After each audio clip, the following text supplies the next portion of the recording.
बड़ी कंफ्यूजन होती है, बिटवीन कहाँ लगेगा, अमंग कहाँ लगेगा। मैंने दो लोगों को बात करते हुए सुना, एक ने दूसरे को कुछ ऐसा समझाया कि जहां देखो दो बंदों की बात हो वहां पे बिटवीन लगेगा, जहां दो से ज्यादा बंदों की बात हो वहां अमंग लगेगा। ना जी ना, इतना आसान नहीं है।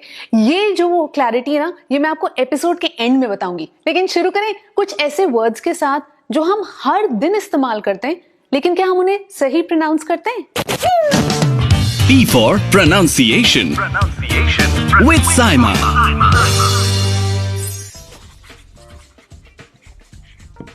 क्या लिखा मैंने? Deteriorated। पढ़ रहे हैं आप? कैसे पढ़ेंगे जब मैंने लिखा लेकिन वो छापा नहीं। Okay, so this word is a word which is a very powerful word, लेकिन ये इतना मुश्किल है बोलने में कि ज्यादातर लोग उसे अवॉइड करते हैं। जो चीज बैड से वर्स हो जाती है ना, जो चीज खराब ही होती चली जाती है, उसको हम कहते हैं डिटीरियरेट होना। अब देखो इसकी जो स्पेलिंग है ना, हम बिल्कुल वही साउंड फॉलो करेंगे। DETERIORATE,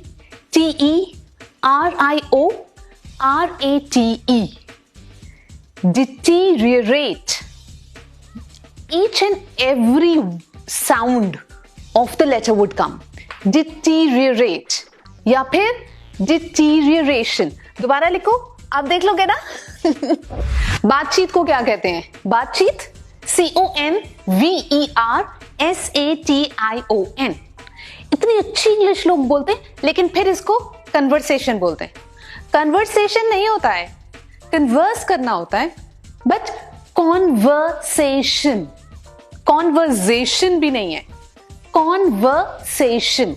कॉन्वर्सेशन ये वर्ड हमारे स्कूल टीचर्स ने बहुत इस्तेमाल करने की कोशिश की, मगर जब वो इसे बोलते थे ऐसा लगता था थ्रू बोल रहे हैं, लेकिन थ्रू नहीं बोल रहे होते थे।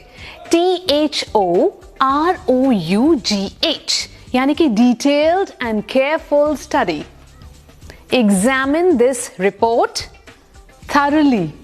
नाउ THOROUGH को थरो भी बोल सकते हैं और थरो भी बोल सकते हैं, दोनों प्रोनाउंसिएशन ठीक है। Thorough, thorough. इस वर्ड को बहुत सारे लोग बोलते हैं स्ट्रेंथन, किसी चीज को बहुत स्ट्रांग बनाना या फिर इफेक्टिव बनाना। तो अगर STRENGTH स्ट्रेंथ होता है तो वो होता है स्ट्रेंथन। दिन नहीं, दो वाला दो नहीं है वहां पे, strengthen। So, you know, we have to ensure that the relationship is strengthened, not strengthened। Strength, strengthen। निन्ना सा वर्ड है और हम इतनी गलती कर देते हैं। एक्चुअली पता है क्या, जो इंग्लिश वर्ड्स होते हैं ना, ज्यादातर वर्ड्स में हमें ये देखना होता है कि उस वर्ड में जो एम्फेसिस है, जोर है, वो वर्ड के पहले हिस्से में या वर्ड के बाद वाले हिस्से में, उससे बहुत फर्क पड़ता है। तो जैसे कोई बहुत इंपॉर्टेंट इवेंट होता है, that's the word EVENT। Event नहीं होता, मतलब मैं ये नहीं बोलूंगी Harry's party was the biggest event of the year ना, Harry's party was the biggest event of the year. तो इसको stress is towards the second half. Event, event नहीं, इवेंट। जब कोई आपसे पूछता है आप क्या कर रहे हो, तो आप ये क्यों बोलते हो? मैं जी अपना बिजनेस कर रहा हूं। इसलिए बोलते हो आप ऐसे क्योंकि आप एंटरप्रेन्योर नहीं बोलना चाहते कि आप एंटरप्रेन्योर हो। यार आई नो ये वर्ड बहुत ही मुश्किल है और इसकी स्पेलिंग में तो मतलब ऐसा होता है कि इंसान सोते से डर के जाग जाए, है ना, क्योंकि ये हम ना इधर उधर की भाषाओं से भी भाषा में जोड़ते हैं। सो लैटिन वर्ड है, इंग्लिश में अडॉप्ट किया गया। ENTREPRENEUR, बड़ी कॉम्प्लिकेटेड स्पेलिंग है, लेकिन ये जो एंट्रे है ना, इसको एंटरप्रेन्योर, बस उसके बाद बिल्कुल साफ है। एंटरप्रेन्योर या फिर एंटरप्रेन्योरशिप, दैट्स इट। मैं बता रही हूँ 10 बार, सिर्फ 10 बार आपने बोलना है, आपको याद हो जाना है। फिर अगली बार कोई पूछेगा तो बोलना आई एम एन एंटरप्रेन्योर। यार मैं बताऊं, एक सूप जो हर सीजन में मुझे अच्छा लगता है और उसमें जितनी मिर्च होती है ना उतना अच्छा लगता है, वो है हॉट एंड, अब कुछ लोग बोलते हैं सावर, कुछ लोग बोलते हैं सा। कौन सा सही होता है? और अगर मैं बोलूं कि दोनों सही होता है तो बोलोगे हॉट एंड सावर या फिर हॉट एंड सा, SOUR सा, या फिर सावर, दोनों ठीक है। वो वर्ड होता है ना जिसका मतलब होता है वो इंसान जो हमें ग्रूम करता है, जिससे हम बहुत कुछ सीखते हैं, जो हमें एक लाइन के लिए ट्रेन करता है, एडवाइस देता है।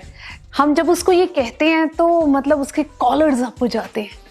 वो होता है MENTOR, mentor. That's how you say. He's my mentor. She's my mentor. Mentor. र बोलने का दिल करेगा तो अपने आप को थोड़ा सा रोक लेना। ठो, छ। ये मैं सिर्फ आपको इसलिए बता रही हूं कि आपने किसी से लड़ना नहीं है। TOUR। टूर भी होता है और टूर भी होता है, दोनों सही है, ठीक है। आप टूर पे जा रहे हो तो भी आप सही जा रहे हो, आप टूर पे जा रहे हो तो भी आप सही जा रहे हो। अब कंफ्यूजन का सोल्यूशन बिटवीन का इस्तेमाल करना है और अमंग का इस्तेमाल करना है। बिटवीन हम 1-to-1 रिलेशनशिप वाले सेंटेंस में करेंगे, लेकिन ऐसी कोई शर्त नहीं है कि वहां पे सिर्फ 2 लोग या 2 एलिमेंट्स होने चाहिए। बस बेसिकली बात यह है कि जितने भी एलिमेंट्स हैं, जितने भी लोग हैं, वो आपस से कनेक्टेड नहीं होने चाहिए, आपस में रिलेटेड नहीं होने चाहिए। उनका रिलेशनशिप सेंटेंस से तो है लेकिन वो आपस में रिलेटेड नहीं है।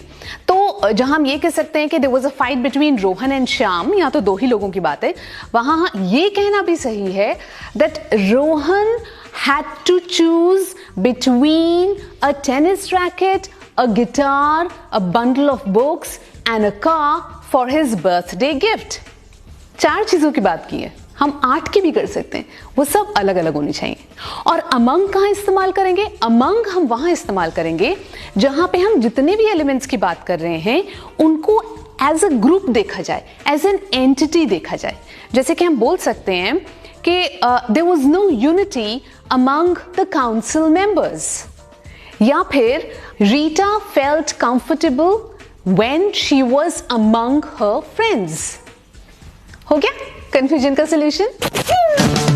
P for pronunciation with Saima.